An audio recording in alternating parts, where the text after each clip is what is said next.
Welcome back. Well, Suprajit Engineering is the stock on our radar right now. It was a good quarter for the company in Q3, healthy revenue and EBITDA growth. But let's find out what this year, this calendar year will look like. Ajith Kumar Rai, the founder and chairman of Suprajit Engineering, joins us now. Mr. Rai, good morning. Many questions, but first up, if you can tell us what's the outlook for FY24? Because, you know, in 9 months of this year, your revenues have gone up 50%. You're sitting on a base of around 2,000 odd crores. What is the kind of scalability that you see for Suprajit Engineering in FY24?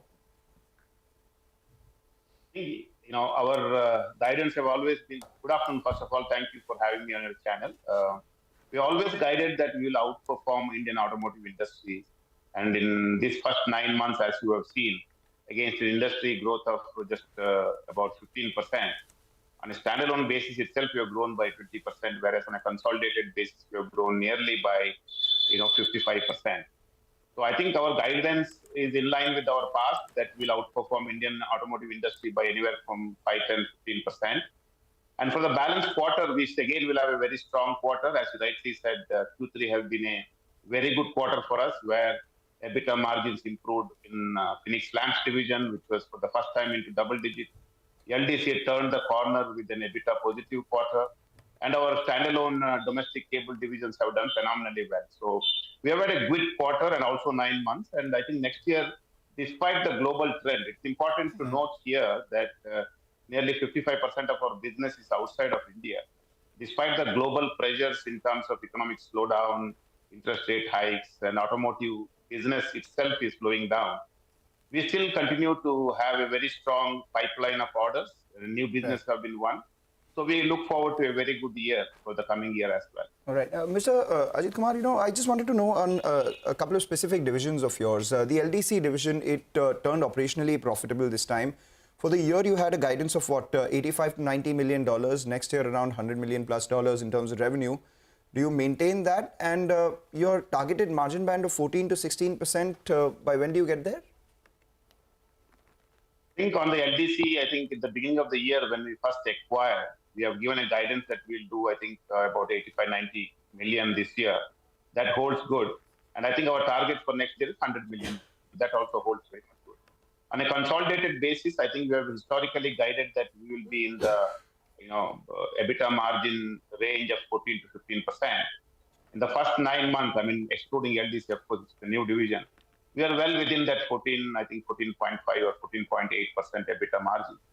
So the margin guidance as well holds good, excluding LDC, of course. Okay. Mr. Rai, welcome to the show. You know, you're sounding quite resilient about the company, but I wanted more perspective from an industry standpoint. What might you be witnessing, both in the export market as well as in the domestic market, especially when it comes to factors such as rural stress? And the context of this question is this morning, for example, Bajaj Auto is cutting back its production as per reports because of some amount of chinks in the armor when it comes to its export markets. So in that context, what are you looking at when it comes to the industry, both exports as well as domestic? Yeah, I think it's a very good point. Let me break it up into domestic and global markets. Domestic market, I think the two-wheeler industry has been going through a bit of an upheaval. Particularly at the entry level, there has been a significant challenges. The 100cc and 125cc segments have significant headwinds that they have faced through the year. And I believe that will continue for some more time.